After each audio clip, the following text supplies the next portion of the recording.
Hi, my name is Joshua Bravo, and the research topic I chose is Pearson syndrome.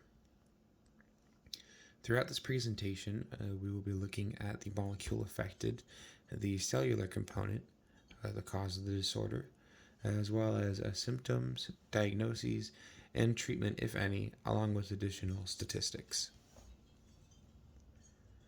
The molecule affected is the mitochondria. This is a mitochondrial DNA deletion disorder. And because of this deletion, the mitochondria will not be able to perform its intended function. So far, there have been less than 100 cases noted worldwide. As previously mentioned, the specific area that is targeted is the mitochondria's DNA. And because of this, it is not able to properly generate ATP. This will in turn generate less energy for the organism's cells and the organism as a whole, which brings a rise to many complications, such as metabolic crises, bone marrow dysfunction, sepsis, as well as liver failure in infancy, as well as childhood.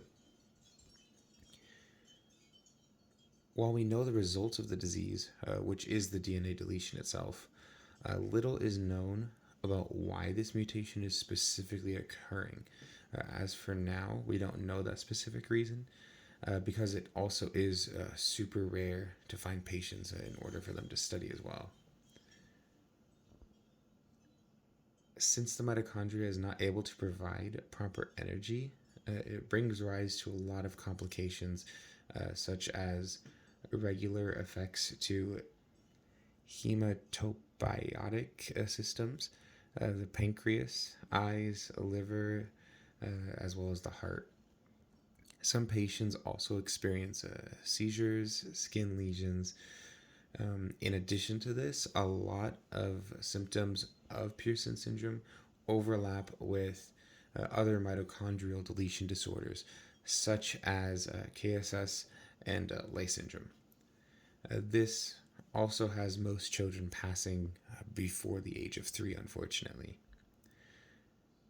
As for now, Pearson syndrome is exceedingly difficult to diagnose due to so much overlap with these other diseases, like Kearns-Sayre syndrome, KSS, as well as Leigh syndrome.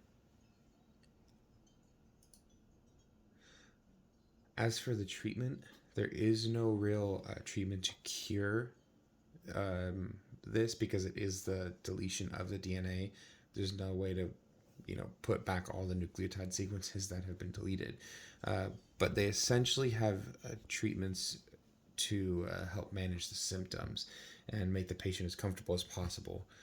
For example, in a study done by Sun et al., they treated patients' symptoms with pancreatic enzymes, hydrocortisone, thyroxine, essentially, really whatever the child needed at that time for whatever symptoms were presented as a result of this. Lastly, there have been less than 100 documented cases globally with no links found between race, ethnicity, gender, and or sex. This has a survivability rate at around 20% or so for young children, and it does drop exponentially when the child gets older, as seen in the Kaplan-Meier survival curve. And unfortunately, this does have children passing around the age of 3 or so. And in closing, I do want to thank you for listening to my presentation and going through this journey with me on Pearson syndrome, as sad as it is. And I do hope that for the children's sake, as soon as possible, we can find some way or some cure for this, so that way we don't need to have more children pass as a result. Thank you.